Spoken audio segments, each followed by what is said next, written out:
Alright, what's up? I'm gonna start with that Python adventure game. Just look at this pretty much this video just gonna be us just looking around and trying to figure out what we want. I think that's what it's gonna be, and then we'll implement it. So yeah, let's see what we want. And I was already looking at this video already. So it's pretty much install Python, which we have, and now we're gonna do Sublime Text, which I'm assuming is like the program for making these games, like to make it easier. I just sneezed, but that's all good. Yeah, so I guess Sublime Text is like a it's like a it's another thing, an extension I guess that makes it easier to make these games. So let's keep watching this video. To download Sublime Text 3. So Sublime Text 3 is probably the best free code editor, I would say. It's really lightweight, it's really easy to use. That's what I'm using for this tutorial.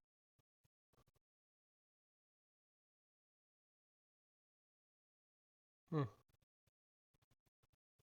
Look at this. Look at this school. It must be good. Sublime Text 3.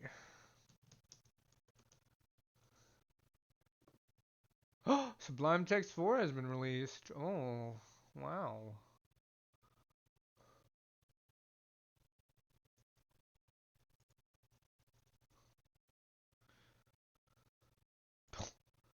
Mood. So let's dive into it. So here I have terminal open. Terminal is basically your bash editor. Bash is the command line interface. Bro, this guy doesn't even tell us how to install it, bro. Hold up, it's alright. Where did I go here and install it?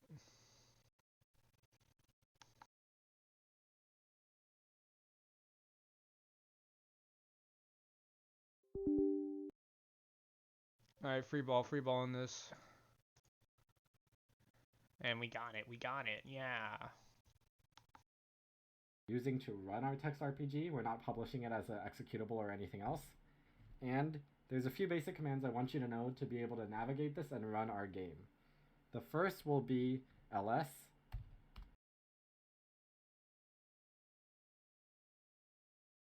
Looks like we're writing down commands for a Python game. ls, I'm assuming is a list. I think that's what the regular command is, because I do a little bit of command prompt already, so I think this is pretty easy. He's gonna say cd, which is change directory, which is pretty standard with any command.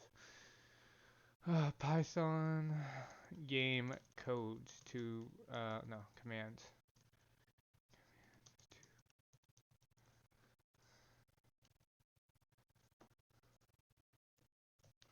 ls shows you what files are in your folder. So as you can see here, we have on the screen game.py.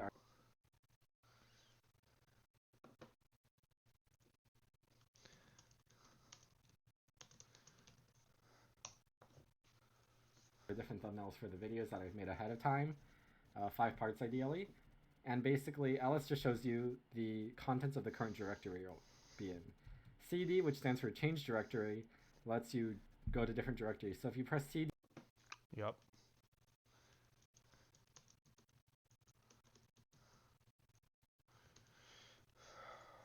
when you're in any current directory, you go back to your home directory. Now to get back to where I was for me, I'll just type cd, change directory, documents / YouTube, and I'll get back to my YouTube folder. I can press ls again, and then I'll see the current folders in my directory. cd python text RPG, navigate to the folder that you'll be doing the game in or publishing the game in, and there we go. And there's a few other commands. These are optional, like you could do BRB again. I shouldn't be doing this middle video, but this is more like a vlog if anything, and I don't feel like editing. So BRB. cat game.py.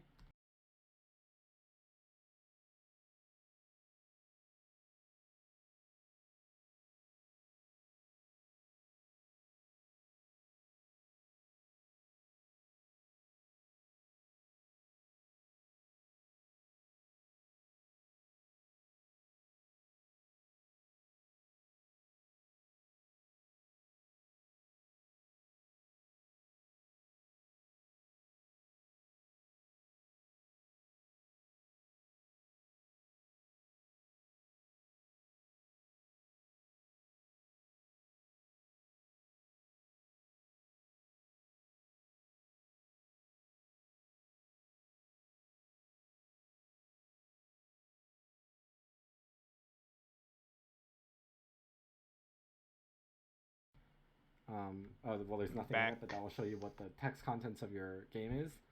But basically, that's all you need to navigate. When we're actually running the game, we'll just be doing Python 3 game.py to run it. There's nothing in it, so nothing happens right now. And that's pretty much it. Python, Sublime, they're very easy to install, so just quickly grab those, and then we'll start making the actual game in the next video. Oh my god. Oh my god. Hey guys, welcome back, and welcome to part 2 of this Python text RPG tutorial. This is going to be the first part of the actual coding. As you can see on the screen here probably, we're starting from a blank slate and making a full-featured command line Python text RPG. I'm making this video because some of my friends wanted to learn Python. They love video games, they love classic video games, and I wanted to basically dive headfirst into Python in a really fun way. I did this stuff a long time ago. I think it was probably the best way I learned Python and really got into loving code, seeing how I could make something from scratch myself. So I think this is a really fun way for beginners to start, and it's not that hard. This series of videos will probably take about 40 minutes to an hour I'm projecting, so let's get started. First thing to do with navigating Python I want to teach you guys are comments. Comments you can do with a hashtag as a main way, or you can do triple quotes like this. So let's put a hashtag at the start and write our first line of code, which is just going to be a comment here.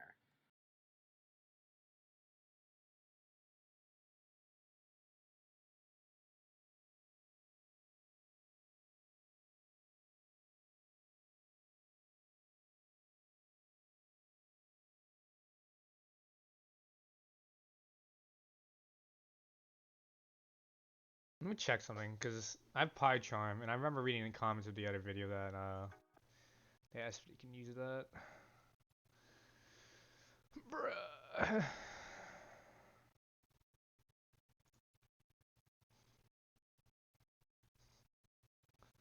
Let's see.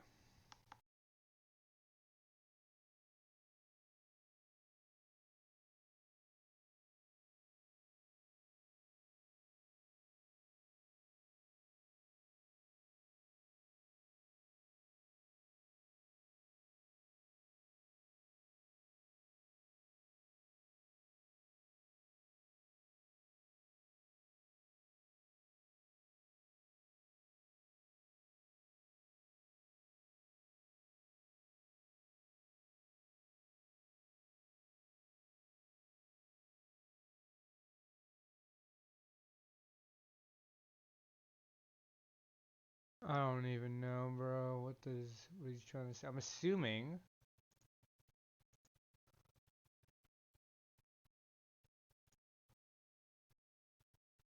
Hmm.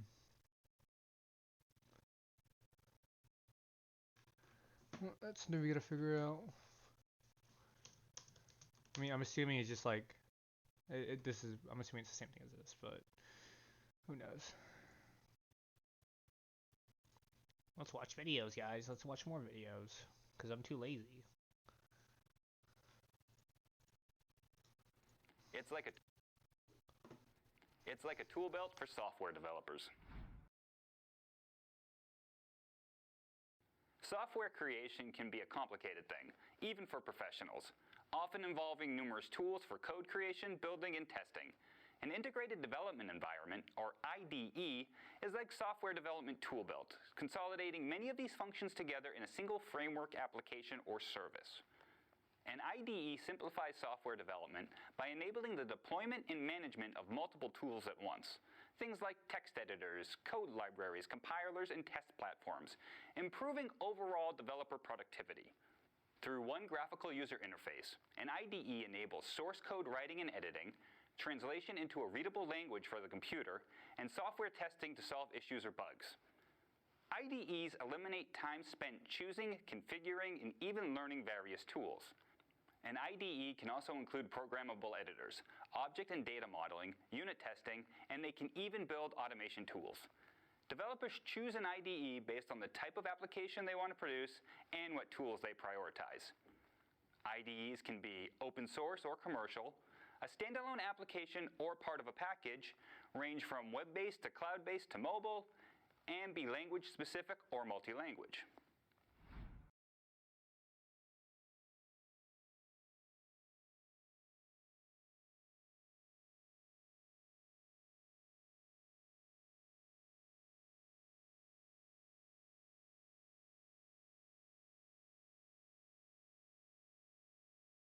Yeah, I'm gonna forget that. So, IDE, remember to, source the people that we're using to help us. God damn it, bro. Now we gotta look up some shit for fucking, what's it called? What was it? Sublime. Let's check out what this fucking Sublime thing is, bro. That's what it is. Unregistered? What does that mean?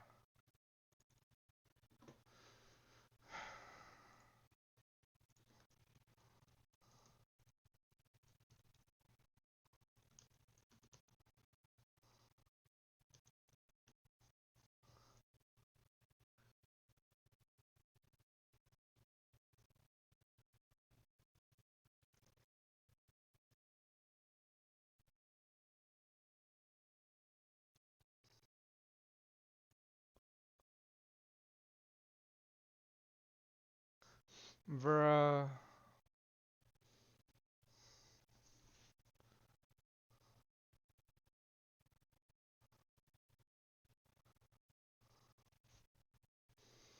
Alright. Whatever.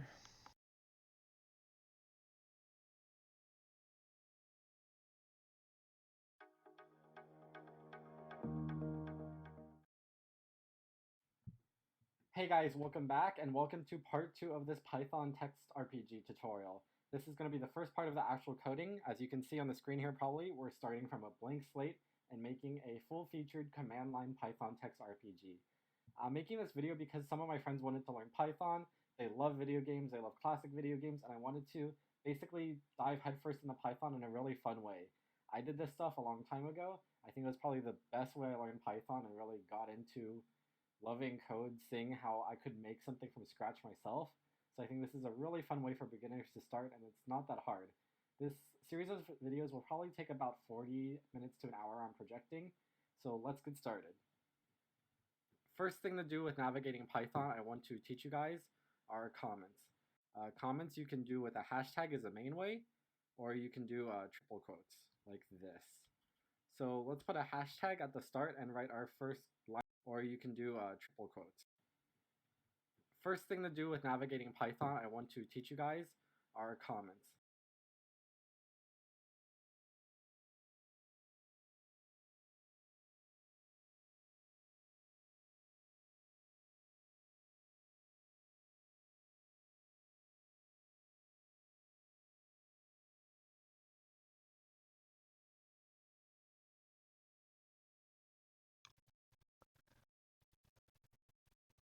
That's why, I mean, that's pretty much what I assumed in the beginning. What that would be. So that makes sense.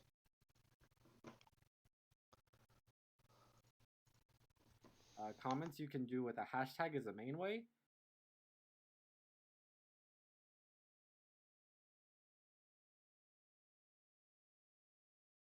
or you can do triple quotes like this. So let's put a hashtag at the start and write our first line of code, which is just going to be a comment here. Python text RPG. You can put your name here if you want, if you're proud of it. So there's a few things that you're going to have to just bear with me and assume that we need for this project. And eventually you'll learn what each of these things. I wonder if you can change it to like black like that, because that looks sick.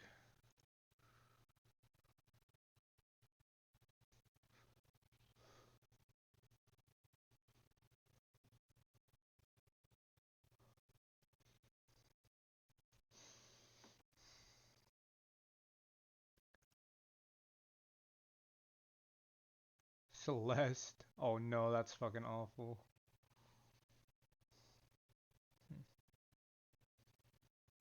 Where the heck did I find that right here? Monokai. That looks like the best one so far. How about this one? Sick. No. Hell fucking no.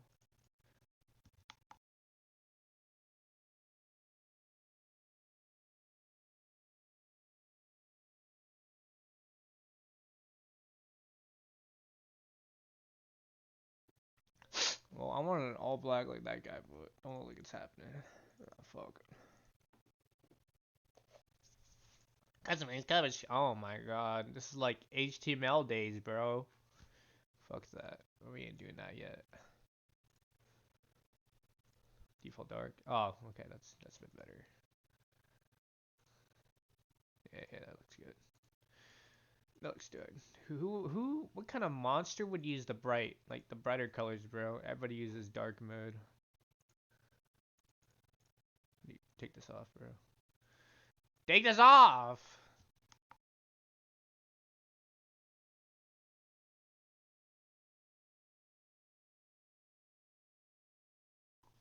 Alright, we got it. Does on their own, and we'll break it down throughout the video. But we're going to start with import statements. So import statements basically let us grab commands that we otherwise would maybe have to hard code or wouldn't be possible for us to code ourselves, and it just lets us speed up the process. So we're going to import command. Command will help us use a command line. Import text wrap. This will let us wrap text around in the console so that doesn't overflow or just look ugly. Import sys for system functions. Import OS for operating system functions. Import time for time-related functions, counter, sleep, other things we'll be using later on. And import random, which is, if any of you have played D&D, rolling the dice basically.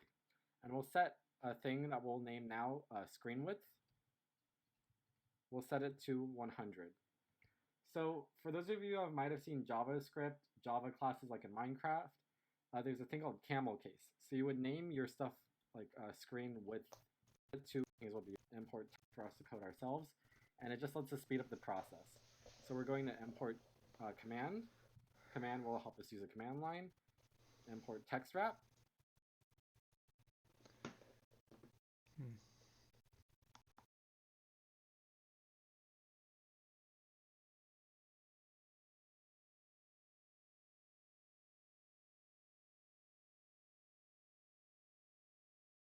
This will let us wrap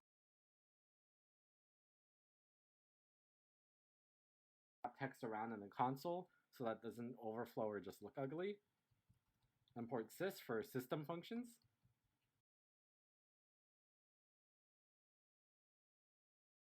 Import OS for operating system functions. Import time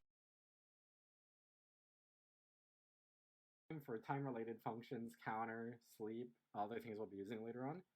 And import random, which is, if any of you have played D&D, rolling the dice basically. And we'll set a thing that we'll name now screen width. We'll set it to 100.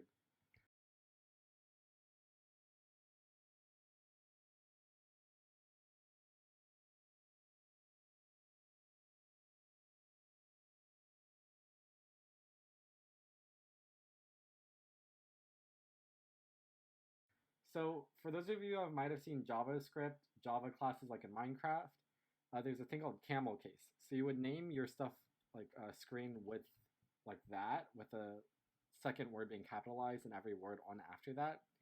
In Python, you use underlines and all lowercase. So that's the format I'll be following for this, and I think it's plain and easy to read. So let's set up our player. I don't know what you guys will want your player to be like, all the things that you want to capture about your character, different features about them, but I'm going to teach you how to put them all in a thing called a class, which is basically a way to store the state of your character and initialize him at the start of the game so that it's always saved throughout and you can access those values or numbers or things like health and status at any point in the game.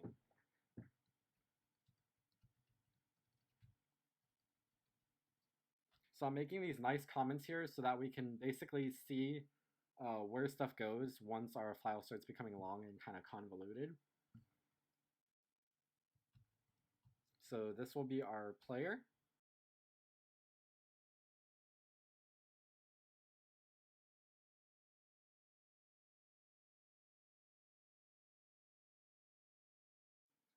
And then we need to write a thing that initializes it called def underscore 2 underscores init underscore underscore.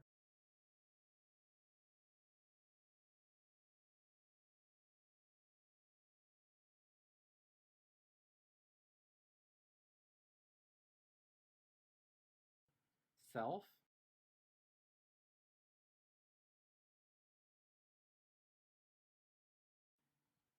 And this basically means that of the class player, we're defining a function that initializes it as itself. And we're going to write self.name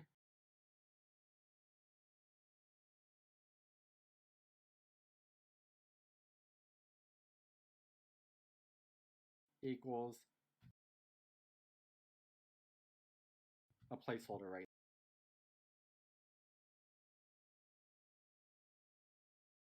now. And note that I'm using single quotes, not double quotes. Sometimes this matters, sometimes it doesn't. Just for the sake of this video, let's abstract it away and just use that. We can use self.hp equals, let's do a number. So if you put something in quotes, that means it's a string, which means it's text, and Python expects you to be modifying text.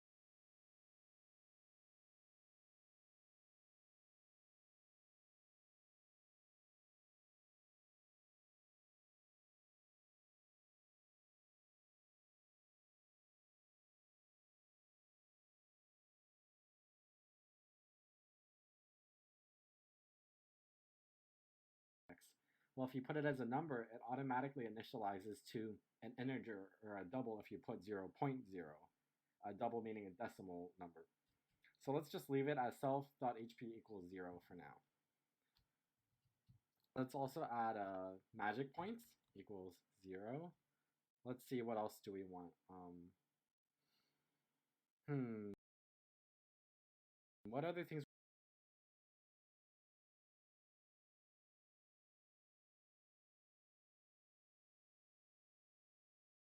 I'll be honest, this is the type of video I really needed, bro.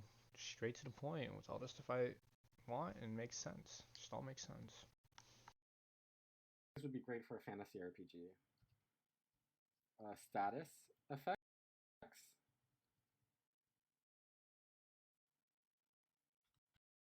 There we go.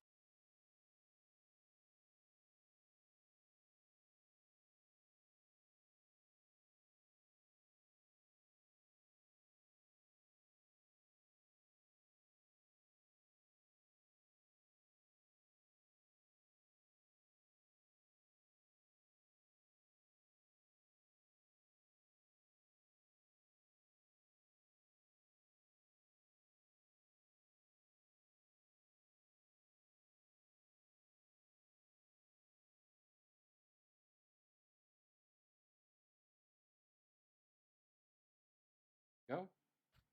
And that's an empty array basically. And what else? That should be good for now. So that's basically just a very brief thing of how a class can initialize and store values that we'll be using later for our player class. And then now we want to set this up and run the command so that this player exists. So this initialize means that we have to call the class player and actually create him. Right now this is just a placeholder. So we're going to set my player equals to player.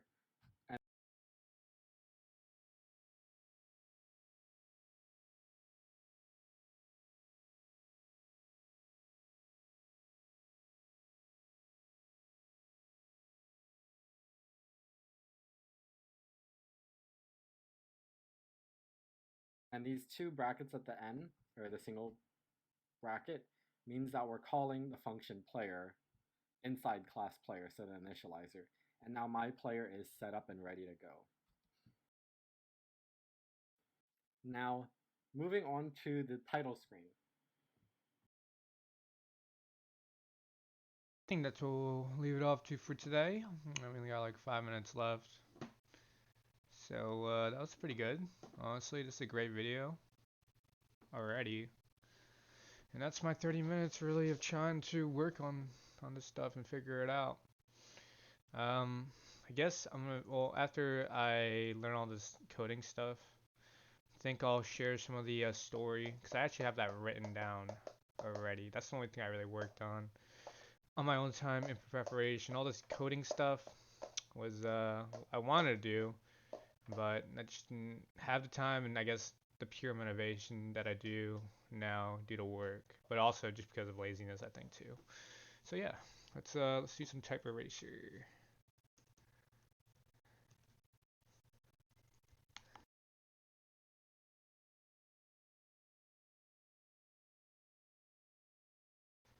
Oh my, what is this, yo? Oh my god, what is this? I'm Rick Harrison, and this is my pawn shop. Oh no.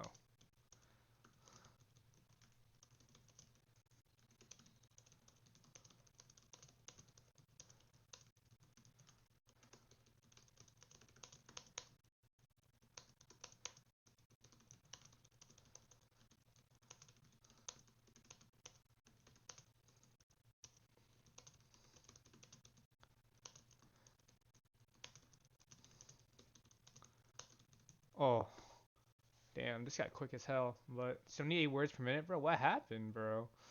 I'm getting way better. No cap, bro. Kizzy, no cap. 91 percentile. We making up in this world, bro. Let's get it. Easy day. What else? 3 more minutes now. What should we do for 3 minutes, guys? That's a good question. What should we do for 3 more minutes?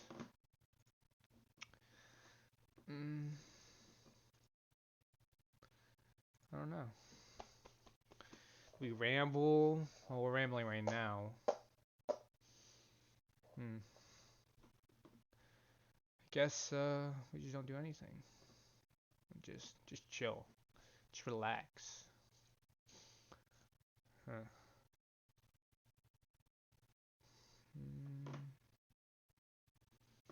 Yeah.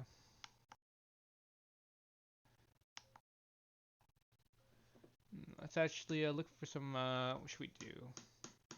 I really don't know what we should do, guys. Look at memes? No, let's not look at memes. I think we just end the video here. Well, it was good. I'd say I was a big success, big progress. So yeah, I'll see you guys all in the next video. So see ya.